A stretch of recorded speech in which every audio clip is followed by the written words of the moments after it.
You felt as if you were in a big family. I remember talking to my dad, and he said, you get yourself down there and you've got a job for life.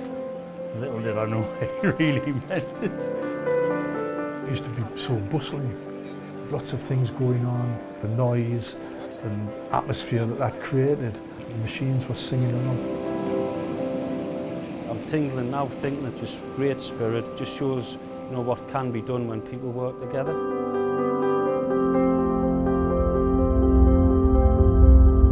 The long history of Birtley can be traced back to the First World War and the Battle of Neuve-Chapelle in March 1915. In a mere 35 minutes, British soldiers fired more shells than they had in the entire Boer War, which had ended just 13 years previously.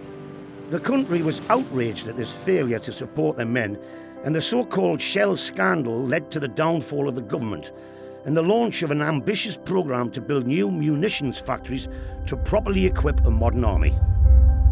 2 were built at Birtley to manufacture cartridge cases and shell. But with local men disappearing to war, a new workforce had to be found. Armstrong Whitworth were commissioned to build a factory at Birtley to produce shell, projectiles as they called them then, and cartridge cases.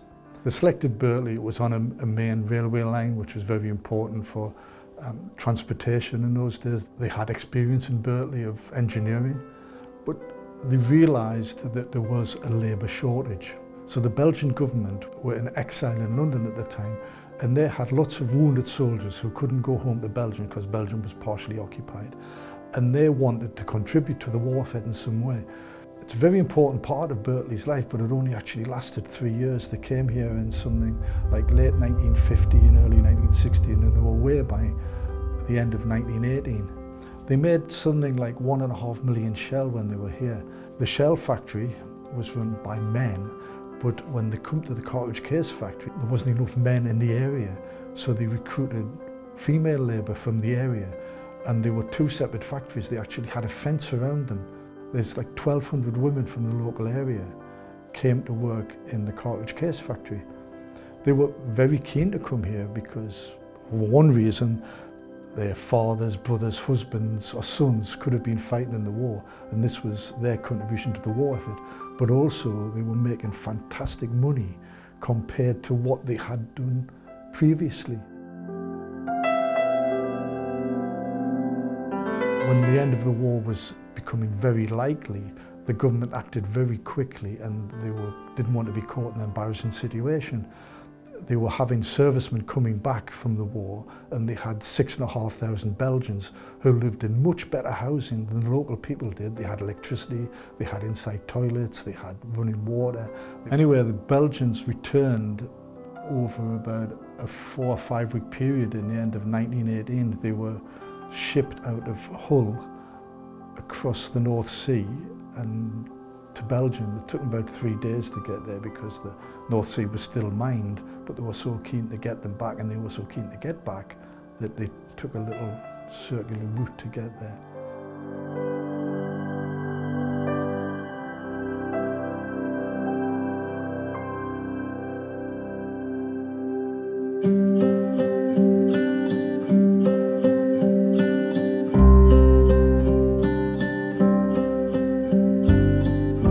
Workers received a letter from the King thanking them for their work, as well as their last pay packet. The government had decided that nobody would have the stomach for another fight for at least the next 10 years and shut the factory. This, after all, had been the war to end all wars. They gradually sold bits of it off. They kept the cartridge case facility. That was regarded as an integral part, and they auctioned the contents of the village. All of the crockery, bedding, cutlery, furniture. It took 8 days, and they raised something about 30 or 40,000 pounds. And they also auctioned the factory, the plant and machinery out of the factory. Machines, presses, railway engines, railway carriages, hydraulic piping, wiring. They stripped the place out. Other businesses moved onto the site. One of them, Angus Sanderson, produced sports cars. Although its customers included the Princess Royal, ambitions to emulate the mass production methods of Ford and Morris proved unrealistic, and the company went bust.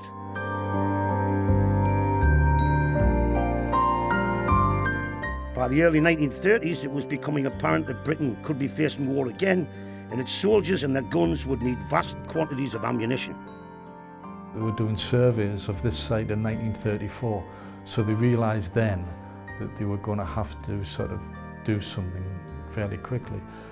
They opened it up, they started recruiting in 1936. They started re-equipping the shops. They started making cartridge cases here first, because the cartridge case shop was the shop that they did keep. The shell shops they'd stripped out, but the cartridge case shop, so that was the one that was the quickest one to get back into production. And they started producing, and the first production was in 1937. The re-equipping of the factory was only half the answer. There was nobody left in Birtley who knew how to produce munitions in the quantities that were needed. The answer lay 300 miles away at Woolwich Arsenal, and a number of experienced ammunition manufacturers, including my granddad and later my dad. Father worked here as foreman of the foundry. Your brother worked here as a toolmaker. You were here. Your sister spent time in rate fixers. She was here. His brother's wife, Sadie, who is Tim Healy's mother and father, she worked here. My father worked here, and our daughter worked here on the switchboard for a short time. As war approached and men enlisted, it was again local women who came to work in the factory. My dad, he was in the army, and he was in 21 years, and he was on Dunkirk Beach. And when my dad was in the army, my mother used to work here. The King and Queen visited Birtley to show their support for the factory, but outside the workers didn't breathe a word about their special visitors, or, in fact, about anything else. They didn't divulge where they worked, they didn't divulge what they did when they were there. It was 7 days a week, 3 shifts, and there are many reports of Churchill praising the women that worked in the factories, and the men, of course, but predominantly the women, because it was a very strange environment for them. You know, they came from a home environment and came into a horrible, noisy, dirty factory doing heavy work. There was none of the lifting aids they have now. You know, they just got stuck into it. Inevitably, after 1945, work at Birtley slowed down, but the factory remained open. Part of it was converted to manufacture steel housing and office furniture. By 1950, though, with the outbreak of the Korean War, production of ammunition was fully restored, and thousands of people worked at Birtley once again.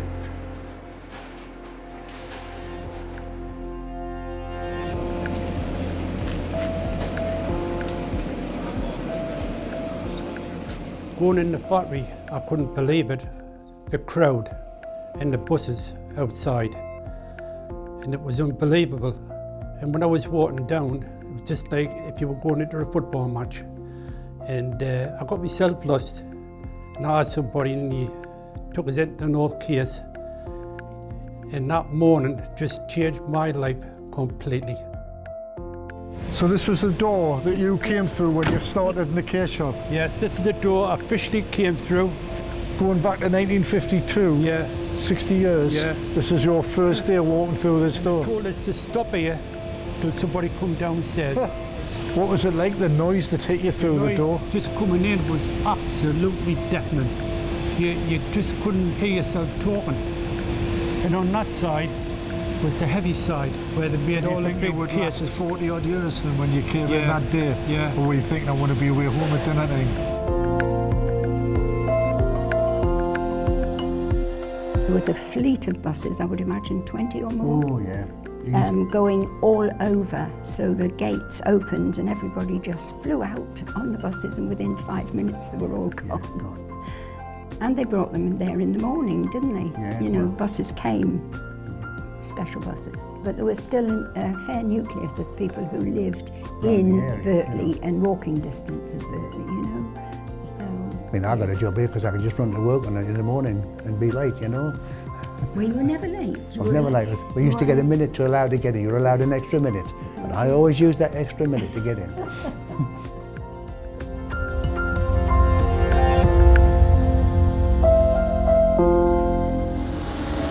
It's a big, huge empty space now, Brian, isn't it? It was, of course, the original cartridge case factory. Yeah. They remember it having an earth floor in here. And then they put wooden blocks down.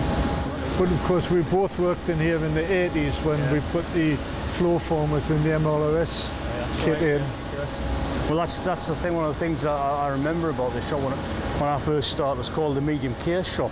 Yeah. So it was full of presses, and they used to produce cases. And then it changed into the general machine shop. They took the presses out, put smaller machines in. They actually made office furniture in here in 1946 to 50. Yes. I often wonder what happened between the wars when they made, where did they make the cars? There's no evidence at all as to where they made them. I'm not sure. Yeah. Because they didn't do that for very long, did they? 3 years. Yeah. And then they moved out. Yeah.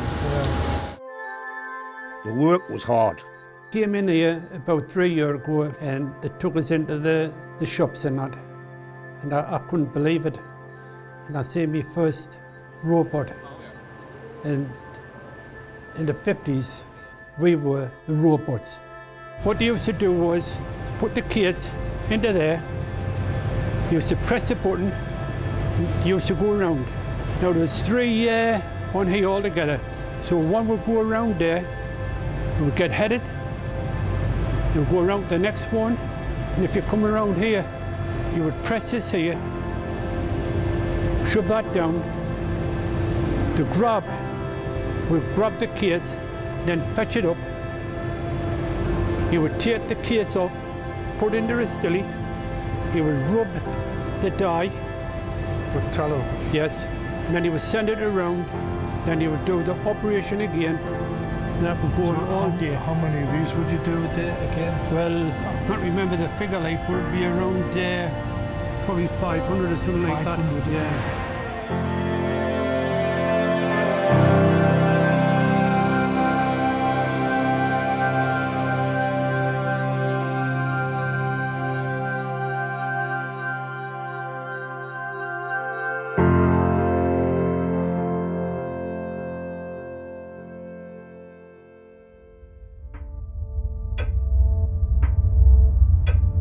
The senior management, God, they were like gods.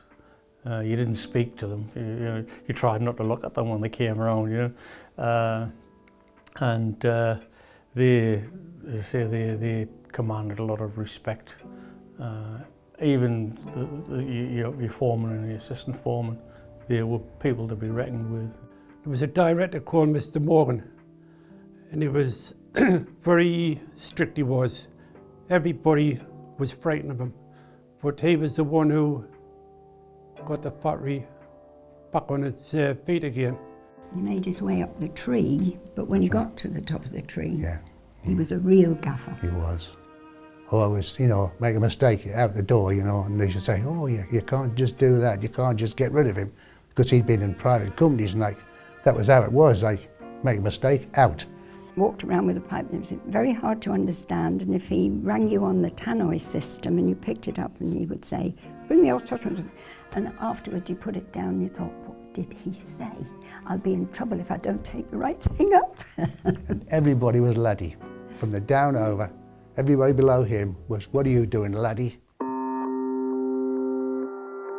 It was always a bit of a mysterious place because it worked on night shift more than day shift because of the power consumption. There's a high power demand. So you didn't often see it running at full hole unless you were a night shift. It was built in 1915, this building as well, Yeah. so it's 97 years old.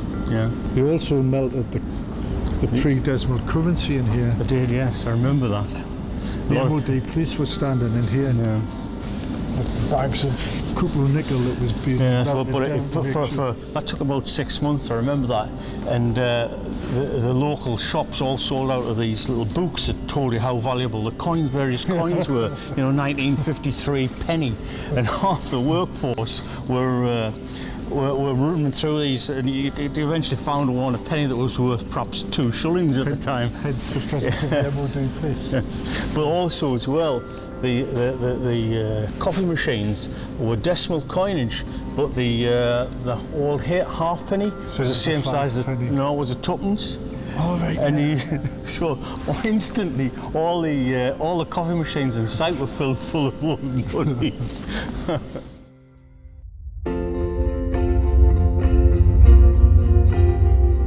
Terrific social life. We used to have dances, wasn't it? The Cayleys were fabulous. We used to have about 15 sets of Cayleys right up the whole hall, you know. Yeah, and dances. Dances at the Christmas And one of our directors, when his wife came here, she was a bit sort of worried about coming out of her environment here, but she found the people very friendly. Mr. O'Donnell, wasn't it? Mr. Donovan. Mr. Donovan, yes. Mr. O'Donovan, wasn't it? Mr. O'Donovan, yeah. And they joined in, and I mean, at the Cayleys, he would do everything. Roll his trousers up and the chant, you know. So, you know, he was just one of the boys. On a Monday morning, he was gaffer. Right, go on, Brian, look at this. The ghost of Christmas past. You've still got the Christmas decorations. Yeah, yes. And the ball even works still. The one good thing was the beer was cheap. But this, initially, when I first came here, this was all the industrial canteen. Yeah. This, when I first started, used to be full every lunchtime, absolutely packed. Tables all the way down. The high spot of the social scene in Birtley, New Year's Eve. Oh, yes. You couldn't get tickets. Especially if we worked at the factory. That's right. We were booked for months and months in advance, and it was a great thing. Yes. But then, of course, they've got these snooker tables. There's the big snooker competitions. It's quite an active sports and social club. Yeah, it's a bit sad now when you see it. Derek Dawson began work as a Birtley apprentice in 1964 and retired in 2011. And my dad said, "It's a job for life, son," and it was. Meetings in here, we had the meeting in here when they decided they were going to close us, and we were all sat there watching the screen. Quite an active amateur dramatic society as well. Yeah. They used to put on a pantomime every year and 2 or 3 plays throughout the year. It was very well supported.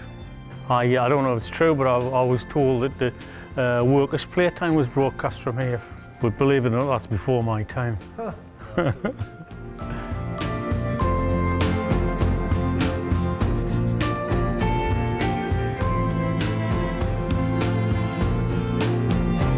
Very cheerful factory, very industrious, super technologies, etc. there. And yeah, over my first 3-year spell, I thoroughly got to grips with the factory and enjoyed every moment there. From the 70s, the Birtley site and its workers experienced a period of upheaval. And from the late 1980s, David Morris led a culture of change. There was always one man producing, one man inspecting, and a great pile of products waiting to be manufactured or waiting to move to the next stage. Hence, it was very inefficient from work in progress point of view, and it was like that really up until the late 80s. Not everyone was in favour. I always found the unions strong, but very fair. If they saw you got a real point, then they would accept that point. So there was no bloody-minded strikes. In fact, the very future of Birtley was at stake during the 1990s. I was at that time also pushing through modernisation programmes. This is in the 1990s. So I was pushing through those quite hard, such that when we came out at the end of it, we actually came out as a world-class manufacturing site. Because in my opinion, if we hadn't have done that, then Birtley may not be there. Because the other big thing which changed was the factories we always used to be on piecework. Again, in my time, in the early 90s, we changed that. We took piecework out. No one liked that. The men didn't like it because they were comfortable with it. After we took piecework out, we actually said and insisted on the men using the mechanical handling devices, which they did. And of course, product rate didn't change, The men were a lot happier, and we actually got better quality work, so there wasn't any damage. Whilst David Morris was transforming Birtley, the factory's current general manager was in the early days of his career.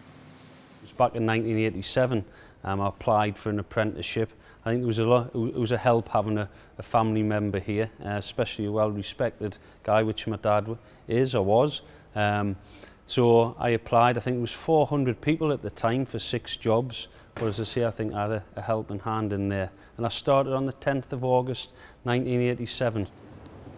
First year went into the apprentice centre. Derek Hume was our apprentice master, sort of a very firm man. I think as soon as the boys walked in, you know, the first thing was get your hands out your pockets, stand up straight.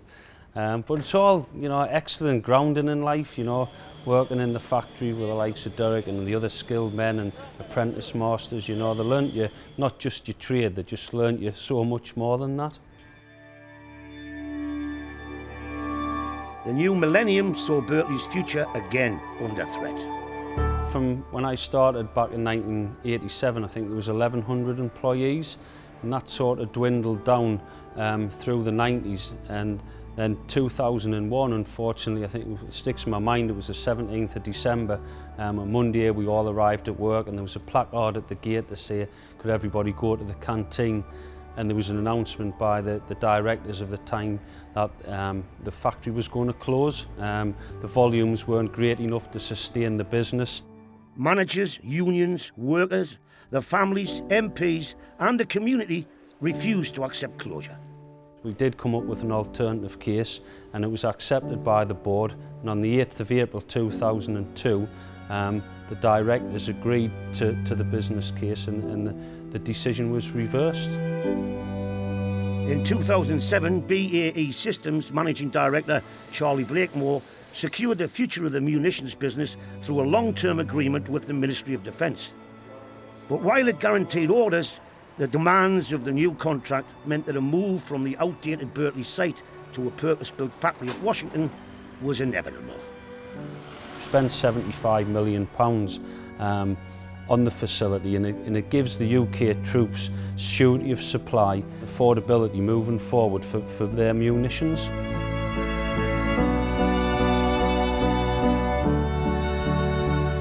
The work that we've had to do to transform the business, to move the plant and equipment, to buy the new plant and equipment, you know, there's been a lot of effort by a lot of people to get up there, and I think in their hearts, you know, they're grateful for the opportunities and the good times the companies give them, but they're also immensely proud of what they're doing.